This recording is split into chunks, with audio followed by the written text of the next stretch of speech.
Hello everyone and welcome to the first ever edition of Last Week Now.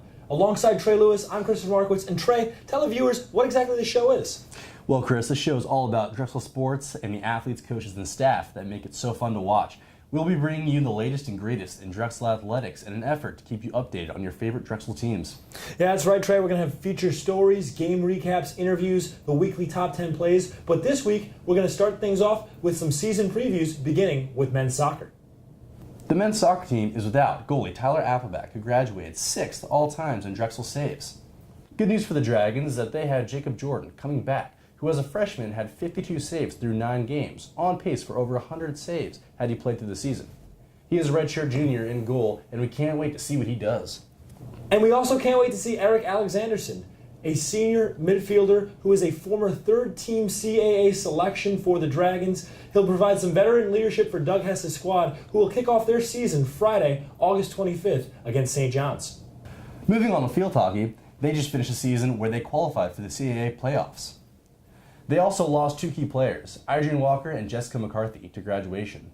But they do have a solid veteran core returning, including Megan Wiest.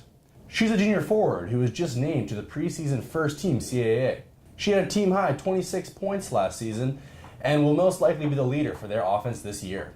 Also returning for the Dragons on the defensive end will be junior goalkeeper Erin Gilchrist and junior midfielder Amy Ferguson. And finally, for the women's soccer team, they look to compete at a high level again this year. Last year, they made it to the CAA conference final against JMU. The girls are looking to go all the way this year and bring the CAA trophy to Drexel, which would make them the first varsity team to do so since men's lacrosse in 2014. Yes, Trey, they started their season on the road Friday night against Maryland.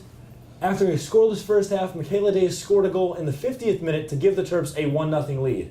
But the Dragons had an almost instantaneous response when Vanessa Cara scored in the 51st minute.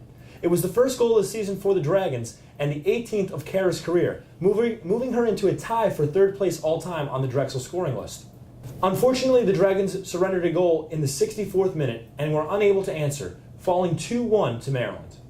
That'll do it for us this week. Please make sure to catch us next week on either Facebook, YouTube, or Twitter. And make sure to watch the women's soccer game tonight at 7 p.m. on Dragons TV as they take on Quinnipiac in their home opener.